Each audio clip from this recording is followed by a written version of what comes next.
cat dragged in.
Ready? All right, good evening, everyone. Welcome to Thursday night Bible study, Deep Calls to Deep, here at Friendship Bible Church. I'm D.G. Farmer. We are studying the book of Judges, and hopefully we will dig into Judges chapter 1 tonight. Before we begin, let's go to the Lord in prayer, ask Him for. Dear Heavenly Father, just thank you for this time that we have to spend together, delve into your word, the book of Judges. And I just pray you'll open every heart and mind here tonight so that as we study the word, we learn the things that you want us to learn and understand about these people, the things they went through, the spiritual struggle, trials that help us deal with our spiritual struggles and trials, Lord. Just thank you, Lord, for your word, that we have the freedom here in this country to study your word, to learn, to serve you freely. We just thank you for this. Thank you for tonight. Bless each one. Open their hearts and minds, as the ones here as the ones at home. I pray all this in Jesus' name.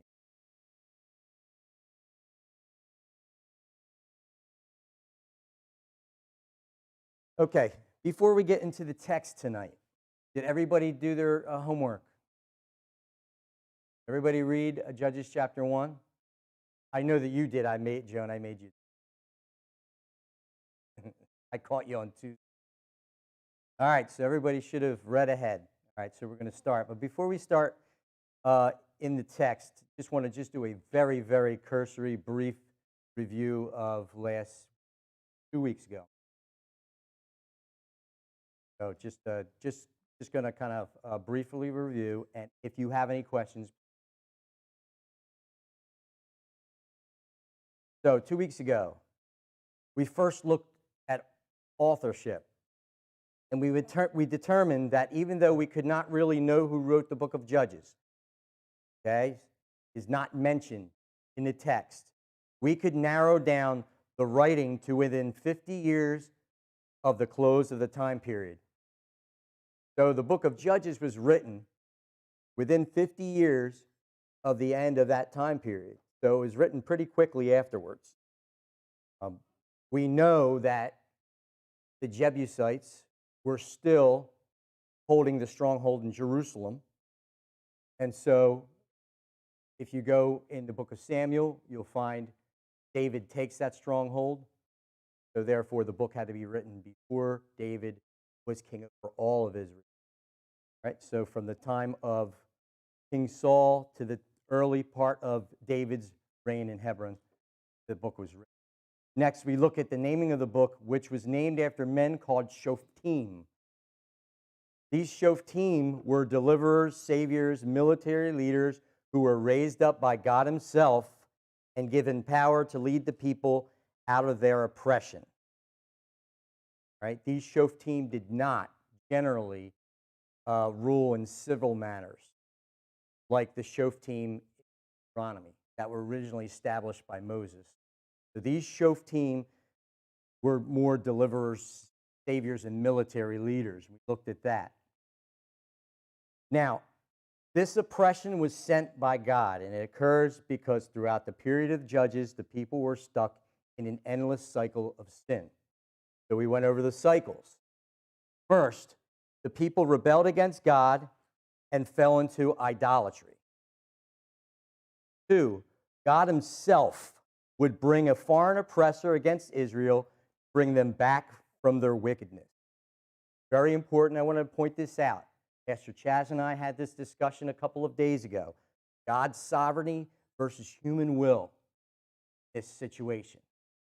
Okay, so, for example, when we get to Gideon, it is the Midianite tribes who go in and they oppress Israel. Well, the Midianite tribes, they're Bedouins. They're nomads. And they don't own land. Matter of fact, they don't have housing. They dwell in tents. So what they do is, in order to get supplies, is that they trade. So Bedouins or nomads, they're big traders, but they're also raiders. That's what they do. They're raiders, yeah. They don't have supplies, and they're on short supplies. They would trade, but they also raid. Okay? So the Midianites were only acting exactly the way nomads do. They weren't doing anything out of the ordinary. And yet God says that he brought the oppressors. So here we have this human will and the humans making decisions on the human level, and we have God orchestrating it all. We have God's sovereignty on the other side. So there's always this balance between human will and seeing people on that level make choices, and then as God steps in sovereignly, works the whole plan for his.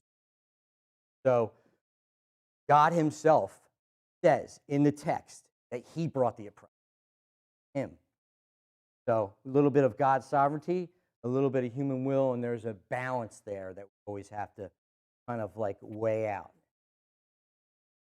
3, the people would repent and cry out to the Lord.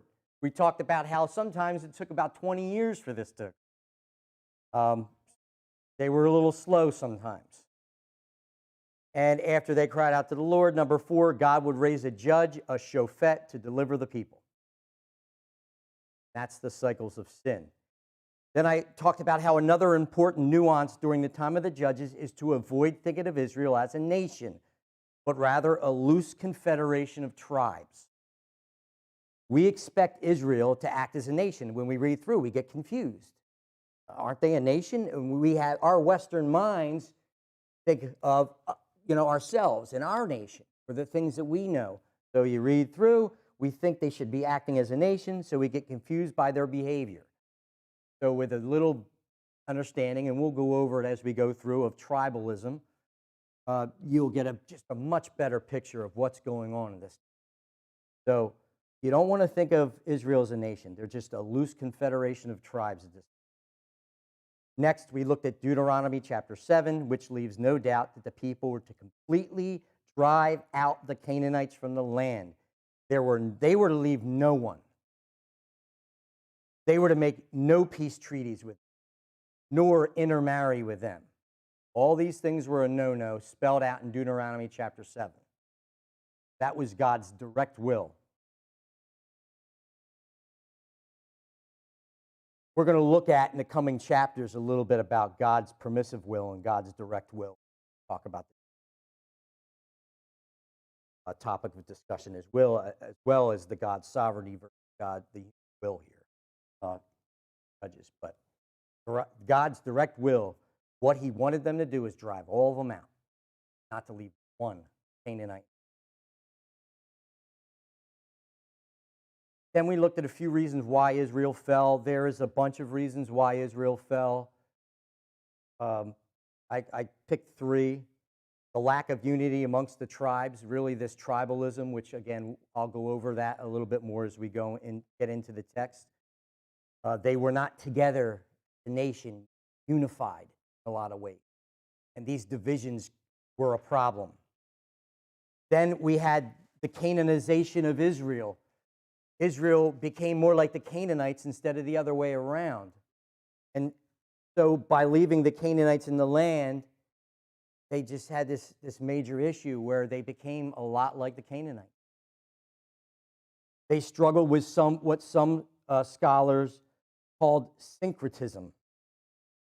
And syncretism is this kind of mix of the worship of Yahweh or Jehovah mixed in with the culture and the worship practices of the Canaanites, like a big pot. And so after a while, the practice was no longer pure. They didn't worship in the same way. It was a mix of a little bit of this and a little bit of that, a little bit of Canaanite and Baal worship with a little bit of the basic knowledge, if they still had any, of how to properly worship Jehovah. That's syncretism. And lastly, we looked at the theme of Judges found in two places, Judges 17:6, 21:25, that says every man did what was right in their. But also, the first part of each verse says, in those days there was no king. I said last week that I believe that some scholars would disagree with me, but I believe that the book of Judges shows us what happens to people who do not have God's king on the throne, and how, without strong, proper leadership, they end up doing only what is right in their. I think God gives us judges, not only for the people of Israel, to see how this was. I mean, the writer of Judges is kind of pointing it out and hinting to it as well, that this is what the part of the problem, no central leadership. Ultimately, the central leadership that we need is the Lord Jesus himself, right? So I believe that the book of Judges is pointing to the fact that you do need a king. We all need a king on the throne who's going to lead us and guide us. That king is going to be the Lord Jesus eventually. Okay, so now let's open up to the text. Any questions? I know some of you were here for the introduction, some were not. Questions or anything? All right.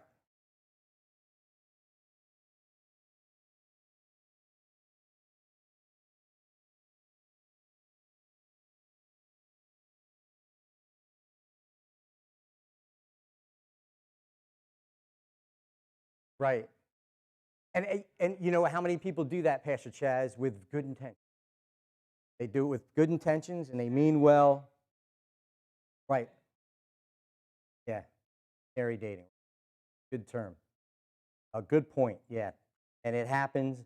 And like I said, it starts with well, and they end up.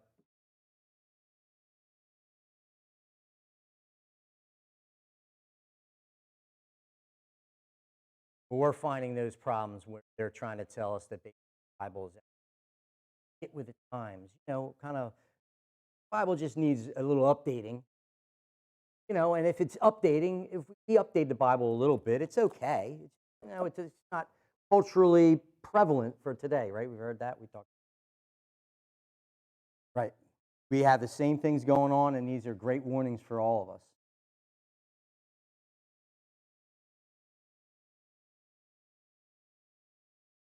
You going to say something else? Oh, good. Yeah, great. Yeah, you know, when I studied, the reason why I fell in love with Judges is because of these reasons. You know, I studied through and I said, wow, so many things for us today. In the past, I've read through and said, what? What is wrong with these people? I can't understand this stuff. There's some odd stuff that occurs in this text. You're like, what is going on? I don't even understand these people. But, yeah, it certainly is, right. Pastor Chad said it's like watching the news. So we can certainly take a lot of the stuff that we're going to apply it to our lives and warned a lot of different ways. All right, so let's open up the text.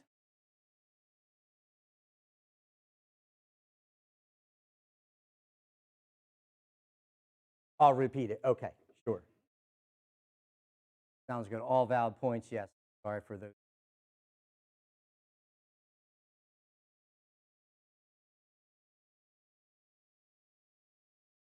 All right, so let's open up the text.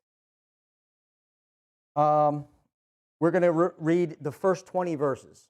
And I'm going to do this in a couple different ways. You know, I'll probably ask you at some point in time, would you rather me read a lot of verses? Would you rather read a little verses? Would you rather me read a full chapter. Sometimes I'll read a full chapter because it sounds really good read all the way through, or it's a short chapter. So I'm going to do this a couple different ways. We're going to start with a long reading. Start with the first 20. Okay? All right, so follow along, Judges chapter 1, verse 1. Here we go. Now, it came about after the death of Joshua that the sons of Israel inquired of the Lord, saying, who shall go up first for us against the Canaanites to fight against them? The Lord said, Judah shall go up. Behold, I have given the land into his hand. Then Judah said to Simeon his brother, come up with me into the territory allotted me, that we may fight against the Canaanites, and I, in turn, will go with you into the territory allotted you. So Simeon went with him. Judah went up, and the Lord gave the Canaanites and the Perizzites into their hands, and they defeated 10,000 men at Bezek. They found Adonai-Bezek in Bezek and fought against him, and they defeated the Canaanites and the Perizzites. But Adonai-Bezek fled, and they pursued him and caught him and cut off his thumbs and big toes. Adonai-Bezek said, 70 kings with their thumbs and their big toes cut off used to gather scraps under my table, as I have done, so God has repaid me. So they brought him to Jerusalem, died there. Then the sons of Judah fought against Jerusalem and captured it, and struck it with the edge of the sword and set the city on fire. Afterward, the sons of Judah went down to fight against the Canaanites living in the hill country and in the Negev and in the lowland. So Judah went against the Canaanites who lived in Hebron. Now the name of Hebron formerly was Kiriath Arba, and they struck Shai, Ahiman, and Talmai. Then from there they went against the inhabitants of Debir. Now the name of Debir formerly was Kiriath Sepher. And Caleb said, the one who attacks Kiriath Sepher and captures it, I will give my daughter Aksah for her wife. Othniel, the son of Kenaz, Caleb's younger brother, captured it, so he gave him his daughter Aksah for a wife. Then it came about when she came to him that she persuaded him to ask her father for a field. Then she alighted from her donkey, and Caleb said to her, what do you want? She said to him, give me a blessing. Since you have given me the land of the Negev, give me also springs of water. So Caleb gave her the upper springs, the lower springs. The descendants of the Kenite, Moses' father-in-law, went up from the city of palms, sons of Judah, to the wilderness of Judah, which is in the south of Arad, and they went and lived there with the people. Then Judah went with Simeon his brother, and they struck the Canaanites living in Zaphath and utterly destroyed it. So the name of the city was called Hormah. And Judah took Gaza with its territory, and Ashkelon with its territory, and Ekron with its territory. Now the Lord was with Judah, and they took possession of the hill country, but they could not drive out the inhabitants of the valley because they had iron chariots.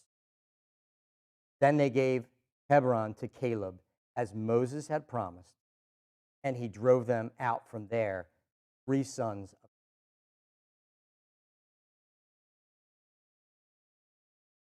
So, in verse 1, we have the start of the period of the judges beginning at the death of Joshua. We're establishing our beginning point. Now that Joshua is dead with the one army, and I spoke to you before about how Joshua entered the land with one army, and they conquered parts of the south, conquered central of Israel, and went. Okay, so at first it was one army, one commander under Joshua. Joshua was the leader. So with the one army dispersed years ago, the tribes consult the Lord about who will go and finish the job into their own territory. Before Joshua even died, he commissioned all the 12 tribes to go to their own territory and finish the job. Talked about that last week.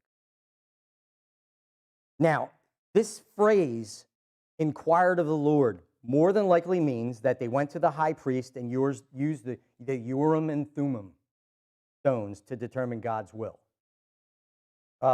these are the two stones that the high priest carried in a pouch underneath his breastplate, and they were used to determine God's will. The Urim and Thummim, they were authorized by God himself, so they're good. Now, usually if they use lots, they cast lots, which Joshua did in the book of Joshua. It would say lots. So more than likely, this inquiring of the Lord here in verse 1 is they went to the high priest and they asked him what the Lord's will was for. Okay? So what does that tell us about the priesthood at the start of Judges? Still working. What did I say happened to the priesthood probably a couple of decades or a little longer into the book of Judges? Bankrupt, right? Didn't take long. So we know that at this time the priesthood was functioning. They more than likely went to the priest. He broke out the Urim and Thummim and used those to determine God's will. Now, I will never say that consulting the Lord is ever a bad thing. So I want to make sure I throw that out first. No, never a good thing when I give a phrase and I say, I want to make sure you understand me, but I just want to make sure I'm clear on that. It's always extremely important to consult the Lord in all your decisions. Proverbs 3:6, we all know it. In all your ways acknowledge him. One to grow on, it's one to live by. Okay, so there was nothing wrong with what Judah did, but I think there's more in verse 1 that meets the eye. So just follow along with it. You might not agree with me, but I looked a little bit deeper in it. Now let's look at Joshua chapter 18. So just turn back one book to Joshua chapter 18.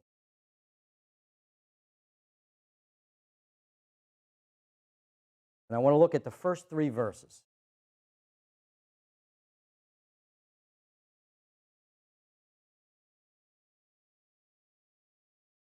Okay. Verse 1, Joshua 18.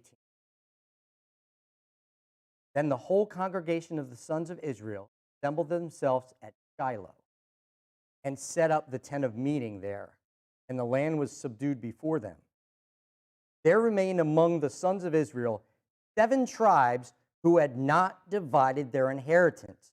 So Joshua said to the sons of Israel, how long will you put off entering, take possession of the land which the Lord, the God of your fathers, have given you? So before Joshua has even passed, that 7 out of the 12 tribes were still dragging their feet this time. Now, I'm going to say that this is probably a couple of years before the period of the Judges start. Not much more than a handful. So this chapter takes place as Joshua, he's retiring, and they were already given their commission. The first thing that Joshua does upon retiring, as you see in verse 1, just so we know, first of all, he's from the tribe of Ephraim. All right? So he moves the wilderness tabernacle from Gilgal to Shiloh, which is in his tribal territory. Now, we do not know why he did this, except common sense tells us that he wanted the center of worship to be closer to himself as the leader of Israel. So the tabernacle, basically, we know this from this verse, that it stayed in Shiloh during the time of the Judges. So I know there's questions. Where was the wilderness tabernacle? Where was it resting? Basically, during the time of the Judges, the wilderness tabernacle was in Shiloh. Joshua moved it there upon his retirement. Now, notice that in verse 2 and 3, Joshua is rather emphatic, if not just downright frustrated, that 7 of the 12 tribes still had not followed his commission. Now, I do not want to belabor this point, but if you use Joshua 18 for a bit of context, what were any of the tribes doing consulting the Lord when the instructions were so concrete and obvious? Were they dragging their feet? And I'm asking you that as class, were they dragging their feet? Do you get a sense of that? Am I reaching? One of the thoughts that I had, like I said, I just pause because I don't want to sound like consulting the Lord is ever bad, but I almost get this thought and feeling in verse 1 that the author is purposely putting there, just showing that even after the death of Joshua, consulted the Lord before doing anything. Good, 99%.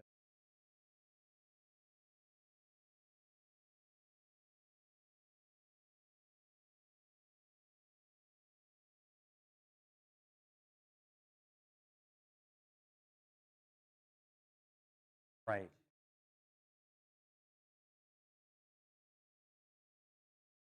Yeah, Pastor Chaz is bringing up how lots of times in our life we're acting as if we don't know what the Lord wants us to do when we have His Word, and if we consult His Word, we usually clears it up.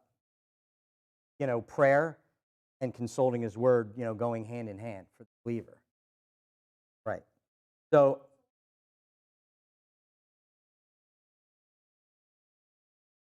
there was a few years before, and as Joshua is retiring, he's begging his people to go take your land, take it, go. The Lord has already given the land to you.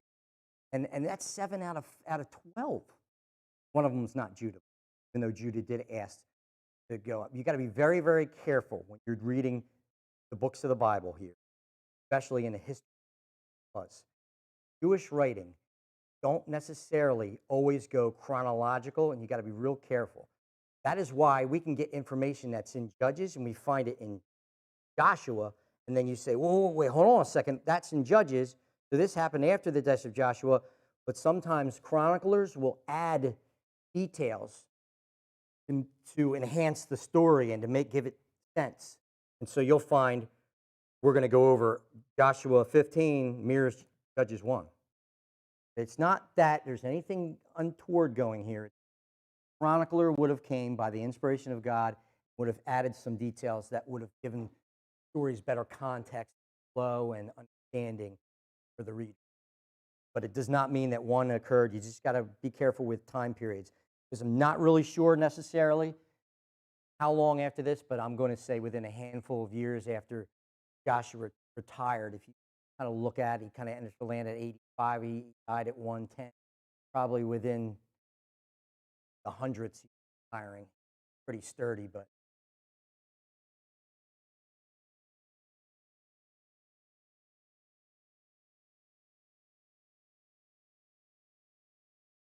right, right, right, yeah. So yeah, don't get too hooked on, and I'll try it as we go through to hooked up on time periods. Uh, Lots of times, like I said, they mention something that. All right, so everybody good. So, you know, within a couple of years of his retirement, he passes. They're still dragging their feet.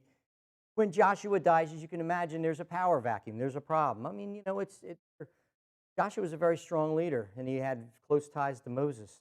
Imagine how the people were as Joshua dies, losing a leader like that. So there's a little bit of that goes into a little bit of a void in leadership.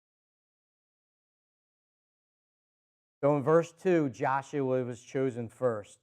And I put here, the author here is going to emphasize the most important battles and events from one of the most prominent and successful tribes. So this isn't everything that Judah does at this point to conquer the land, but they're going to give you the highlights. So here's what the highlights are. In verses 4 through 7, I'm sorry, in verse 3, let's start at verse 3. Judah asked his brother Simeon to join him, and you do realize that's the tribe of Judah asked the tribe of Simeon to join him. Right? We're back in Judges, I'm sorry. Back in Judges, chapter 1, verse 4, verse 3, sorry. So Judah, Pastor Chad, do you have that slide with Israel? Doing it. Okay. Can you see the bottom? I don't know if you could see it. The bottom is Judah. It's yellow-ish, right? And do you see that circle in the middle? Just like this big circle in the middle. That's Simeon, okay? So Simeon goes with Judah, and they go together to conquer their land. So the tribe of Judah asked the tribe of Simeon to go down, and they're going to fight in tandem. Why?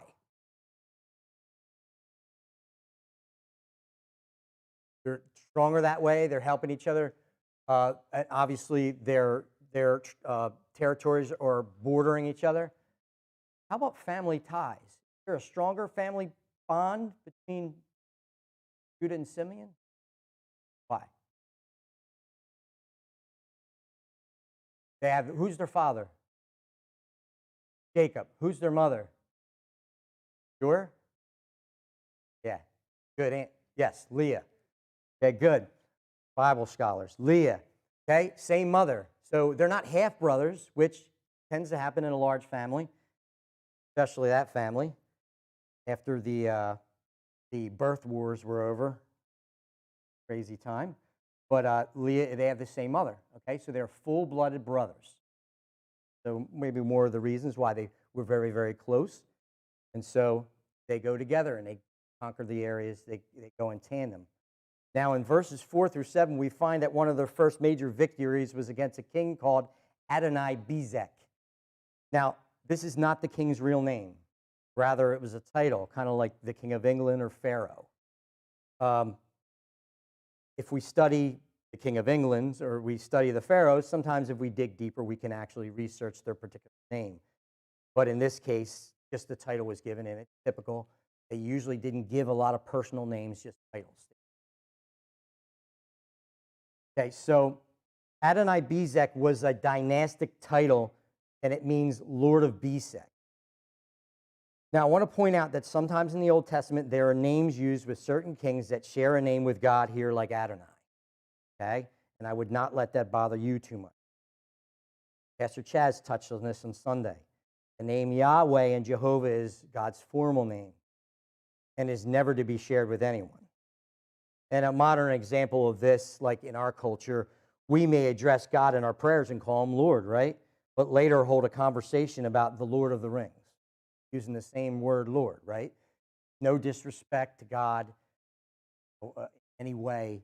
It's just that word can be used for just somebody who is in charge. Lord of the Rings. So that's kind of the idea here. Threw me off, when you first read through this. Adonai, that's, So Adonai-Bezek just means Lord of Bezek. Now, Adonai-Bezek fled during a battle, and they caught him.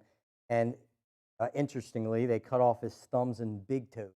Why do you think they did this? Right. So if you don't have thumbs, can't hold what? Weapon, sword, guns. If they had guns back then, bow and arrow, right? How about your big toes? What happens if your big toes? Yeah, you limp. Can you run? Well, not too well, right? I think you fall. So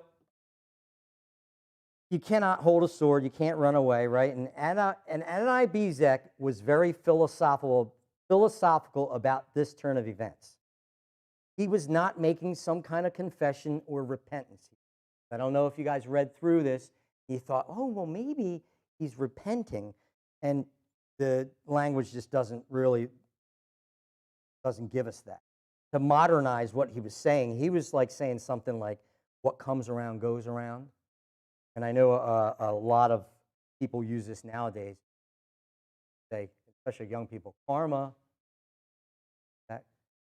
Karma. So basically, don't be fooled. Adonai-Bezek was not making some confession here. He was basically given a general term, kind of like saying karma, what comes around goes around. God, El, right, which is not formal name of God, just some higher power, El, is kind of repaying me.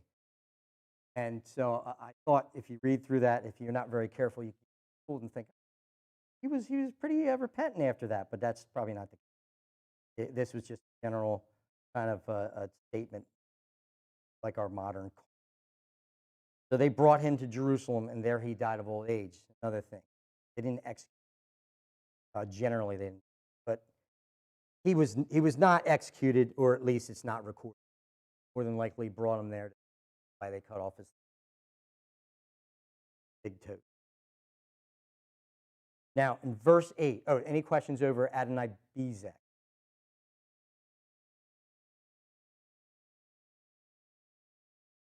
Doesn't say, so I couldn't.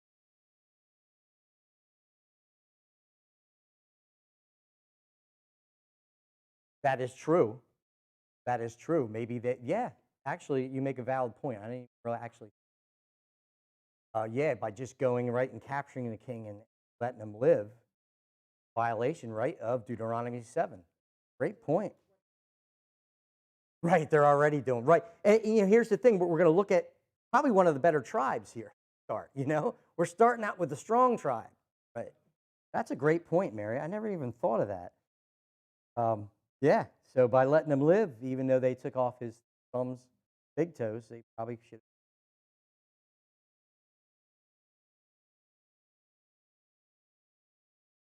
He was getting his, what comes around goes around, whatever's happening, and the Lord is sovereign. So obviously the Lord was really, he was being pretty prophetic, right? Even though it doesn't tell us in the text, the Lord was getting back what he did to other kings. 70 of them. So this guy does this to 70 kings. So I think the reason why this is a major victory is he defeated a lot of other kings. This guy was big stuff. So one of their first battles as they get down there, and it was a major victory. The guy was pretty strong and powerful. Now in verse 8, Judah actually captures Jerusalem and sets the city on fire. And this is like what they did to, anybody remember another city they did when they did this to when they came into the land? Jericho. Right? So they did this to set it aside to the Lord. This is what we were talking about, Pastor Chaz, the other day. This is the law of Harem. Heard the law of Harem? Pastor Chaz, it's the law of Harem is what? The ban. The utter destruction. And Mayor, going along your point, there's a sense in which maybe everything was under the ban. Now, the law of Harem means that everything in that city is God's holy property, including the women, the children, men, the boys, all the items. Now, remember in Jericho, that was the law of Harem. Jericho was under the ban. And it was this law is so serious to the Lord when it's his holy property that we had a guy, right, who took from the Lord. You remember who he was? What his name was? Achan. Yeah. Everything in the city is set aside as God's holy property and must be destroyed. This is why Achan's sin was so great. So it doesn't say, really doesn't use the word harem or the ban like it does in the book of Joshua. But I can imagine the same idea here is they put the city under the ban. That's why they burnt the city. So just to give you a little context, the law of harem. We're not going to deal with the law of harem a lot. If I was doing just Joshua, I would deal with it a lot more. We don't need to. Now here's the gold star question. In whose territory does Jerusalem lie? Got a 1 in 12 chance. Benjamin, right. Benjamin. So, I don't know. It looks like Judah and Simeon take the city, right? They help their brother out. That's all we know. We don't know why they did it, but Judah's helping the brother out. They take the city. And it seems like they bring Adonai-Bezek there at some point. They hand it over to Benjamin. So, they continue on, right?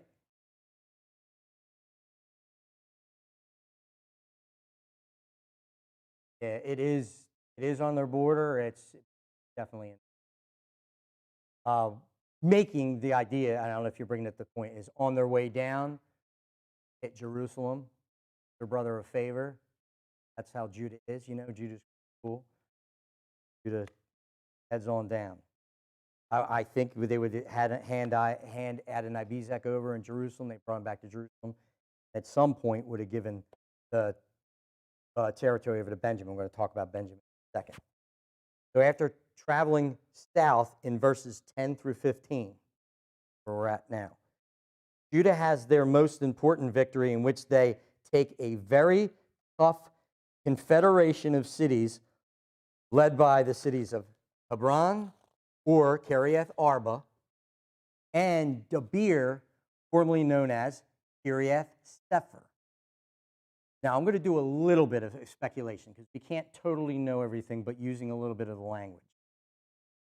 First, sometimes it's hard because sometimes there's double, sometimes triple names used for the same city as they changed hands. So sometimes we'll have 2 names, sometimes we'll have 3 names.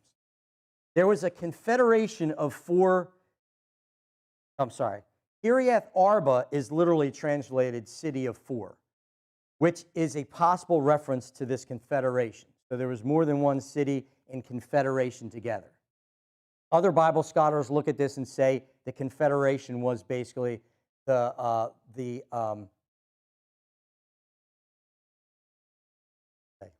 Abraham, Isaac, Jacob, patriarchs who were all buried in there, were buried in Hebron.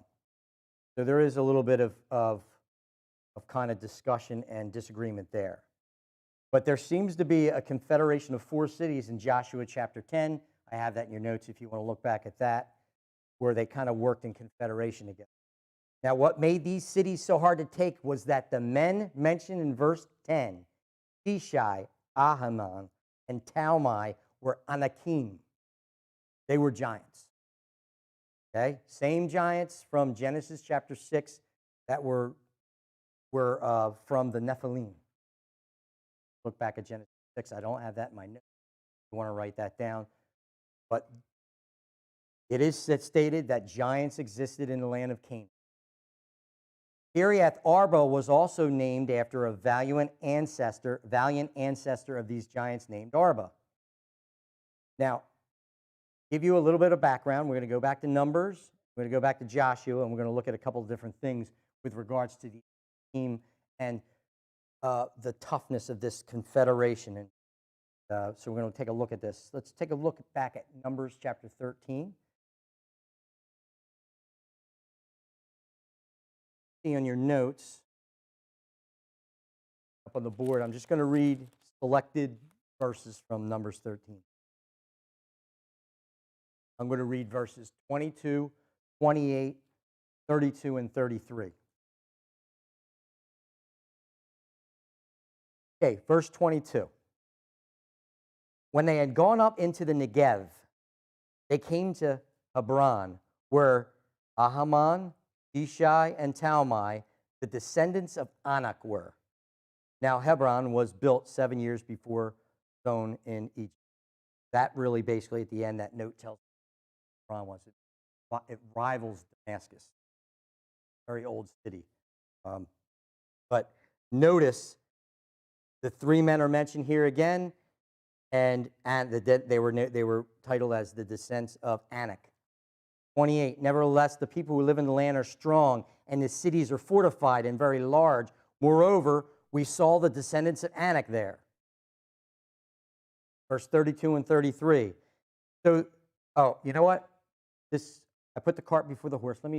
This is spies. This is when the spies went out to. So what we're getting is a little bit of the background and this about the spies reporting what they saw. So I should have told you that before. So this is what they're reporting. So verse 32. So they gave out to the sons of Israel a bad report of the land which they spied out, saying, the land through which we have gone in spying out is a land that devours its inhabitants, and all the people whom we saw in it are men of great size. There also we saw the Nephilim, the sons of Anak, are part of the Nephilim, and we became like grasshoppers in our own sight, and so we were in their sight.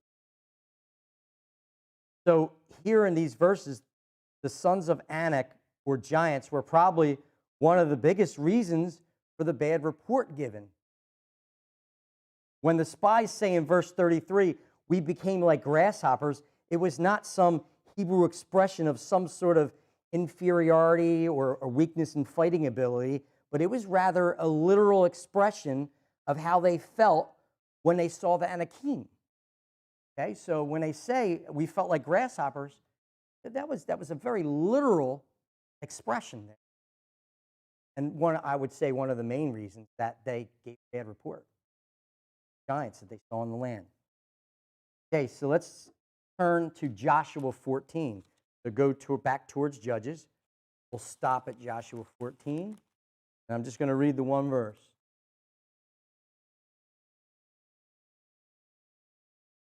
It says, "Now the name of Hebron was formerly Kiriath Arba, for Arba was the greatest man among the Anakim. Then the land had rest more." Once again, another reference to the Anakim and Kiriath Arba. This guy Arba was apparently one of the greatest Anakim warriors. So the city possibly got his name named after this guy Arba, who was. Now let's stop at Joshua 15. Remember, I told you that Joshua 15 parallel to Judges chapter 1, but Joshua 15 gives us a little bit more than Judges chapter 1. So we're going to be in verses 13 through 15. It says, "Now he gave to Caleb, the son of Jephunneh, a portion among the sons of Judah, according to the commandment of the Lord to Joshua, namely Kiriath Arba, Arba being the father of Anak, that is, Hebron. Caleb drove out the three sons of Anak, Shishai, Ahiman, and Talmai, the children of Anak. Then he went up from there against the inhabitants of Debir." Now the name of Debir formerly was Kiriath. Okay, so we get a little bit more there in this text about these three men. So these three men were listed as having their origin from Arba the Anakim. They were very large and they were tough. And they banded together to protect this confederacy of cities. Confederacy of cities. Now, you can imagine as I'm trying to give you the picture of how hard it must have been and why the author included this area in Joshua's taking of their own territory, right? The judge of Judah's taking of their own territory, under Caleb, because this is a really tough area because of these Anakim. So what does this say about Caleb? Caleb was probably pushing 100 or more. Caleb, I think he was 7 years younger than Joshua. I think it was only 7. Now, the land was mostly conquered. The Bible does tell us, just to give you the wrap-up of the Anakim, they were destroyed during the conquest, all of them, except for some in the land of the Philistines, which one very famous one in the future challenges Israel. What was his name? Yeah, uncircumcised Gentile named Goliath, right? Okay, so Goliath, all his brothers and his relatives and the Philistines were all Anakim, giants. Now, going along with this federation, Kiriath Sefer was a name used in other parts of Israel. The word Sefer, it means city of the book or records. So the idea here is more than likely this city held the important records of this confederacy. It held birth records, held other land title records. So pretty sophisticated. There's an indication in the language, in the word Sefer, that it may have been a book city. It might have been the records. So it was a prized city. So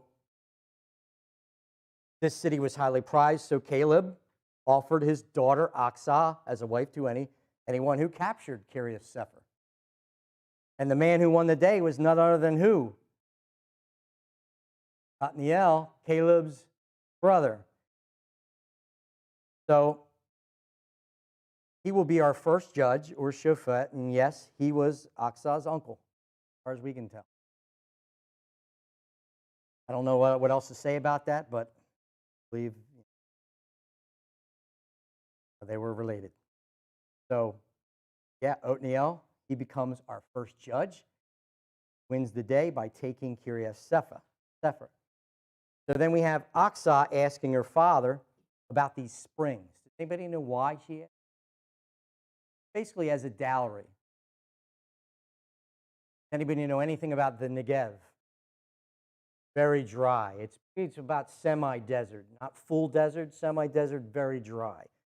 So, since I guess he was feeling in a very good mood, She asked her father for the upper springs, right? The lower springs.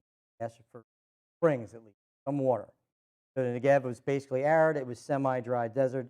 It would have been very dry, so the extra water from the springs would have provided much needed water, especially during the drier months. So before we move on, I just want to give a little bit of Hebron highlights, so we have a little context here.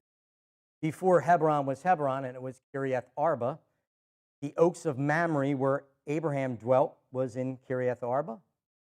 He chased down the 4 kings to take back his nephew Lot, and more than likely he met with Melchizedek in Kiriath Arba.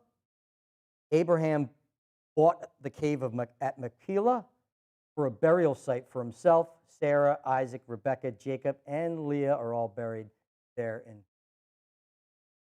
And lastly, David ruled Judah there for 7 and 8.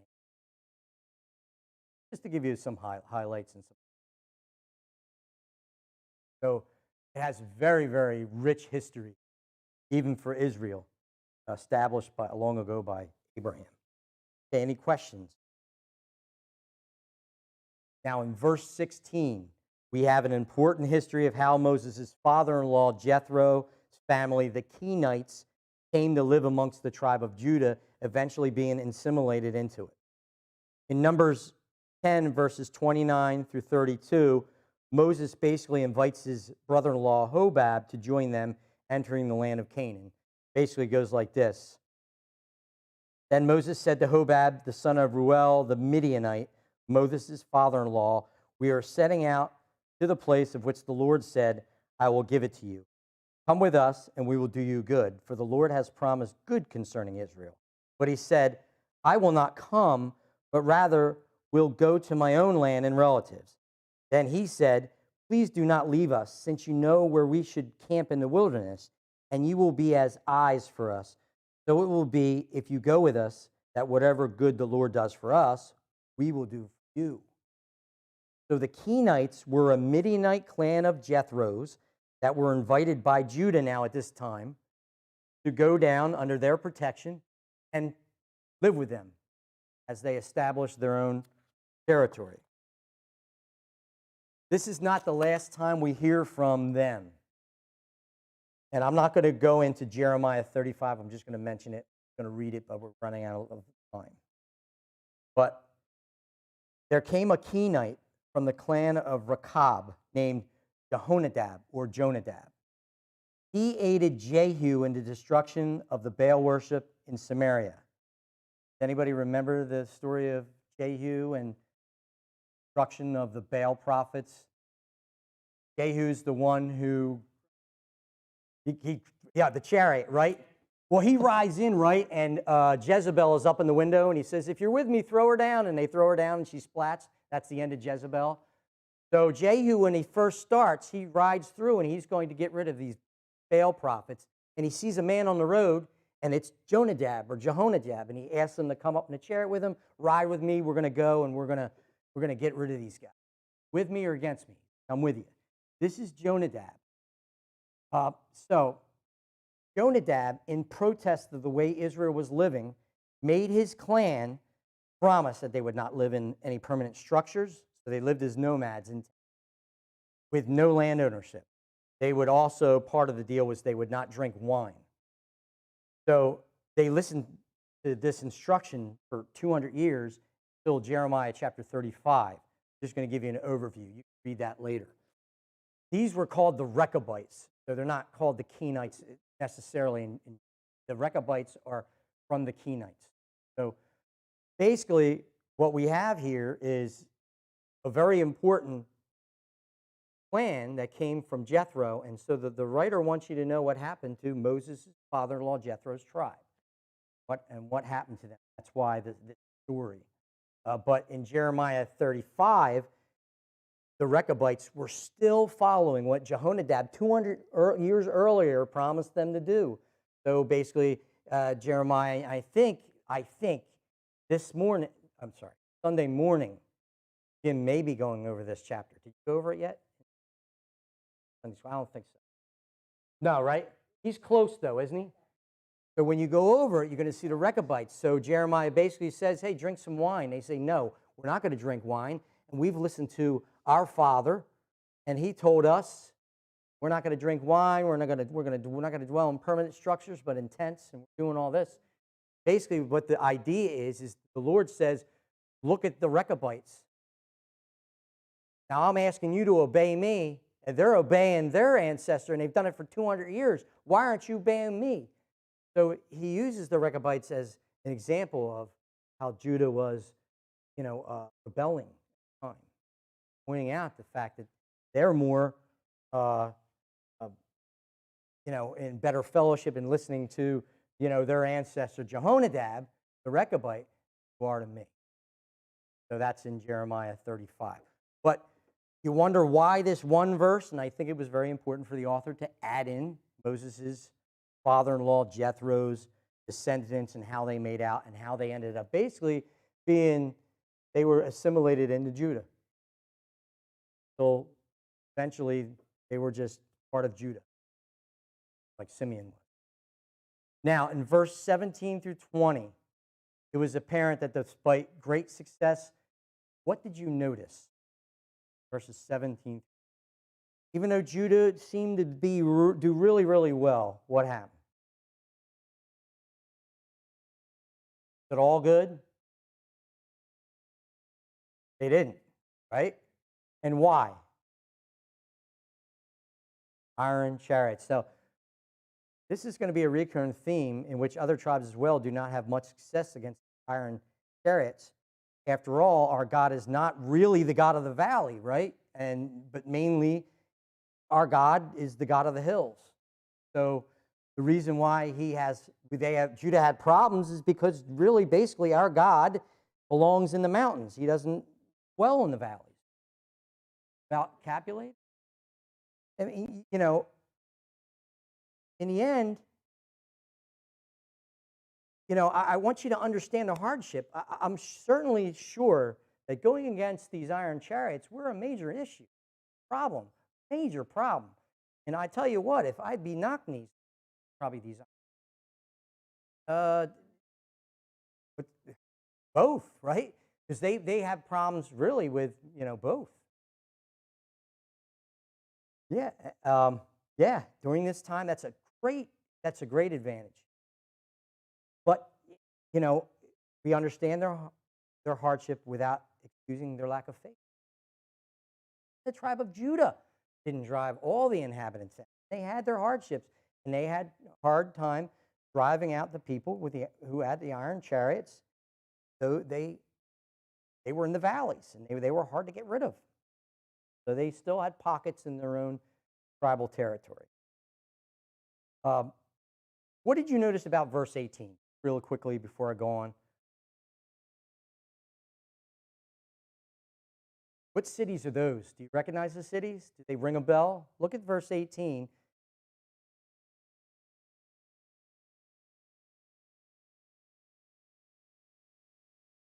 Verse 18, Gaza, Ashkelon, and Ekron.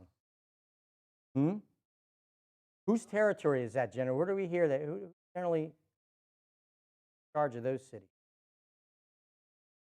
Philistines. Yeah, Palestinians, right? Those three are Philistine cities. So you see that in the beginning of Judges, Judah's holding 3 Philistine cities. But you'll find out during Judges, they lose it pretty quickly. So they have the upper hand over the Philistines. In verse 18, there's 3 Philistine strongholds, 3 cities. They apparently held it for a little while, not too long, for a little while at least. Is everybody good so far? Am I boring everybody to death? Is everybody okay? All right, just a little bit. A lot of information, I'm sorry. All right, so let's read verses 21 through 26 real quick. Everybody, verse 21.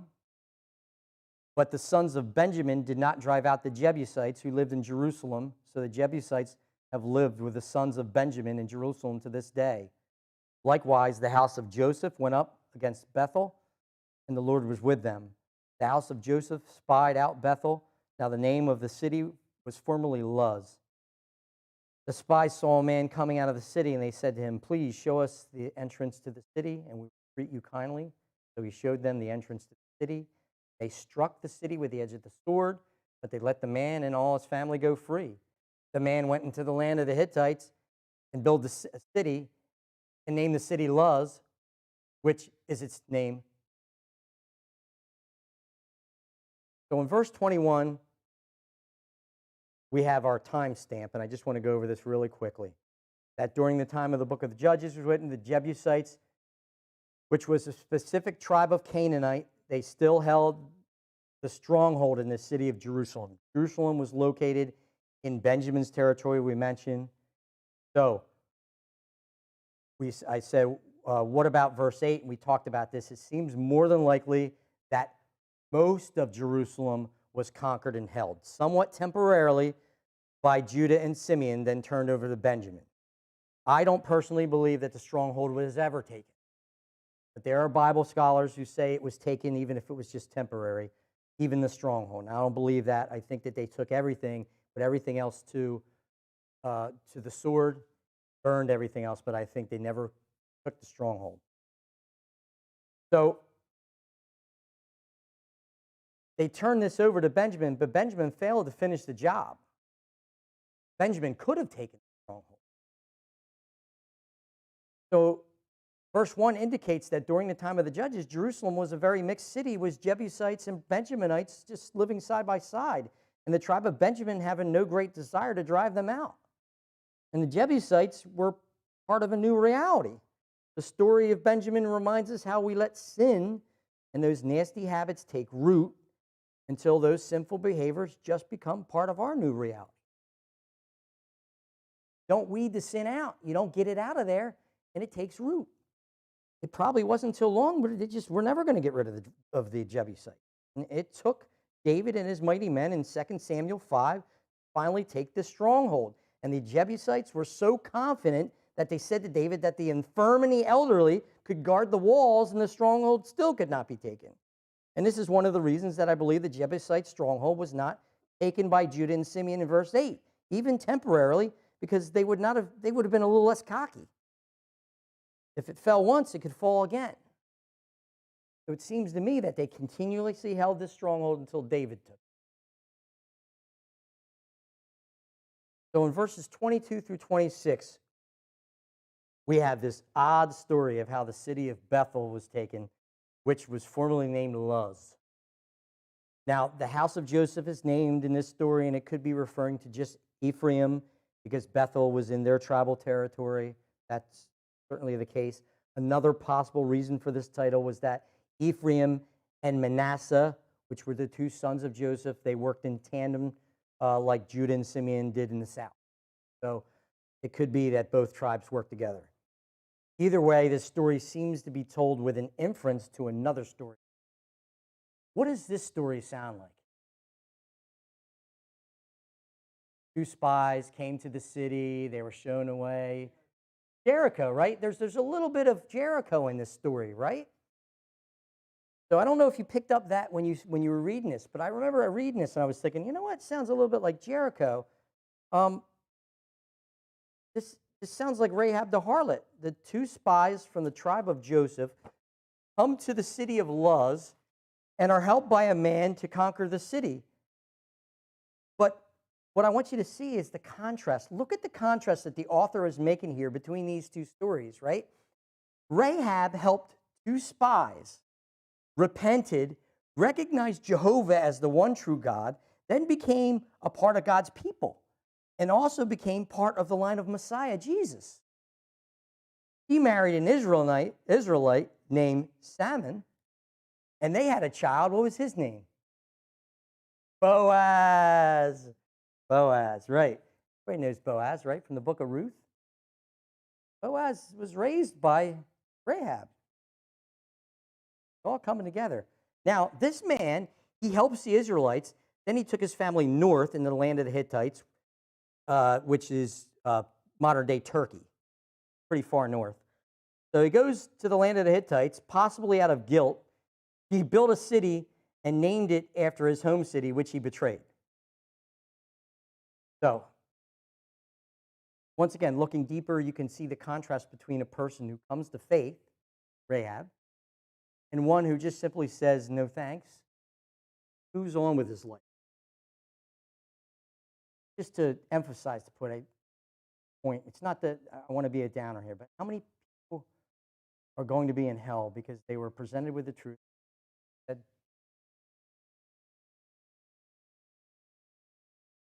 So I don't know if it's just me again in that situation or in that passage, but I really see that the author is making that contrast between taking of these two cities, Bethel being a very, very important spiritual city moving forward in the book of Judges. Bethel highlights Abraham built an altar on a mountain near the city on his way to Egypt very early on as he came through the land. He built an altar there. Jacob's ladder occurred at Bethel. And the ark is kept in Bethel during the early part of Judges. Actually, Phineas, who was like the grandson, Aaron, Phineas is Bethel at some point, still alive during the beginning of Judges. All right, so got a couple more minutes. I just want to just read the rest of this, and we'll finish up for the day. Pretty good with a couple more minutes? Finish up. I think you can kind of get the picture as I'm reading through these last 10 verses. But Manasseh did not take possession of Beth-Shen and its villages, or Tanakh and its villages, or the inhabitants of Dor and its villages, or the inhabitants of Iblim and its villages, or the inhabitants of Megiddo and its villages. So the Canaanites persisted in living in the land. And it came about when Israel became strong that they put the Canaanites to forced labor, but they did not drive them out completely. Neither did Ephraim drive out the Canaanites who were living in Gezer. So the Canaanites lived in Gezer among them. Zebulun did not drive out the inhabitants of Kitron or the inhabitants of Nahalal. So the Canaanites lived among them and became subject to forced labor. Asher did not drive out the inhabitants of Akko or the inhabitants of Sidon, or of Alab, or of Akzib, or of Helba, or of Aphek, or of Rehob. So the Asherites lived among the Canaanites, the inhabitants of the land, for they did not drive them out. Naphtali did not drive out the inhabitants of Beth Shemesh, or the inhabitants of Beth Anath, but lived among the Canaanites, the inhabitants of the land. And the inhabitants of Beth Shemesh and Beth Anath became forced labor for them. Then the Amorites forced the sons of Dan into the hill country, where they did not allow them to come down to the valley. Yet the Amorites persisted in living in Mount Heres, Ajalon, and in Shalbim. But when the power of the house of Joseph grew strong, they became forced labor. The border of the Amorites ran from the ascent of Akrabim, Elah, upward.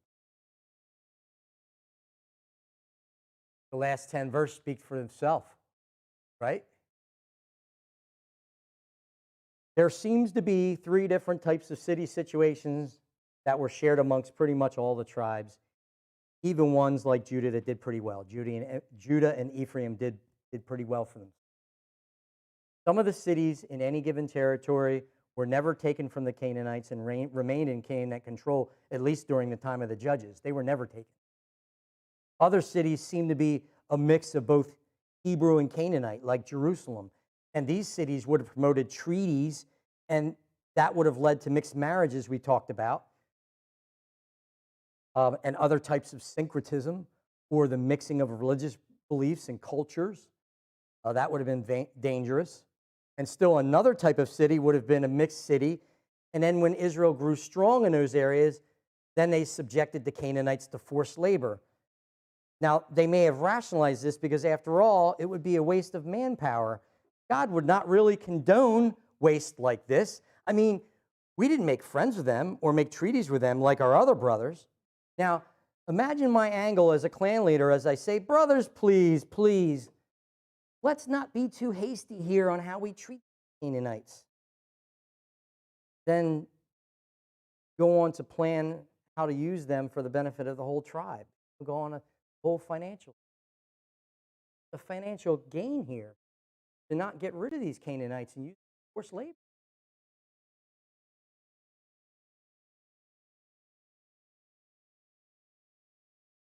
In most cases, it was just pure disobedience, and others lack of faith on the promises of God. Like in verse 34, the tribe of Dan never got a foothold in their territory. They were driven into the hills by the Amorites, and they simply gave up and moved the whole tribe north. And only a few clans of Dan stayed, like Samson's. His family stayed, and they remained in their allotted territory, just a few clans. So the chapter 1 ends with a sad commentary of failure and opportunity wasted, a lack of faith to appropriate all that God had promised. Was this conquest easy? Of course not. Did they face some real challenges? Bet they did. Were these iron chariots enough to make your knees quake and make the odds look near impossible? Sure, I believe so. Absolutely. Are we so different at times?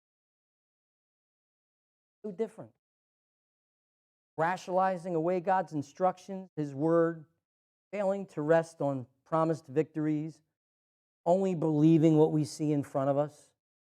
I'm as guilty as much as anybody else of you. Before we judge these people too harshly, I hope at least to bring a healthy view of these events and applications that will enhance our walk with God moving forward. Take the warnings, and hopefully that will enhance our walk with Him. Thank you for really appreciate it. Let's close in a word of prayer quickly. Sorry I kept you long this. Hope tonight's study was a blessing. Let's go to the Lord in prayer. Dear Heavenly Father, just thank you for all that came out tonight, who sat here, took in your word. All the preparation that I made, Lord, was all made possible because of Spirit, your guidance. Not me, but just wisdom that gave me the clarity of mind, and that did as you brought your word to life for me. And as I had studied so many times the book of Judges, the different chapters, amazed at how wonderful your word is, and gained a new appreciation for this book. Now, I'm up here tonight going through the study and have this ability to go through this study with everyone here because it gave me a new appreciation for the word, especially this book. And I'm so thankful, thrilled to be able to share that with you. Thank you for each one who came tonight. Keep them safe on the roads as they travel home, Lord. Thank you, and keep blessing this study, Lord, so that you learn a lot more about you as we study about the judges, the times of the judges, and how you brought your great people through to the other side. Just thank you, Lord, for all that you do. Thank you for your word and the ability to study your word freely in this. Thank you for that freedom. I pray this in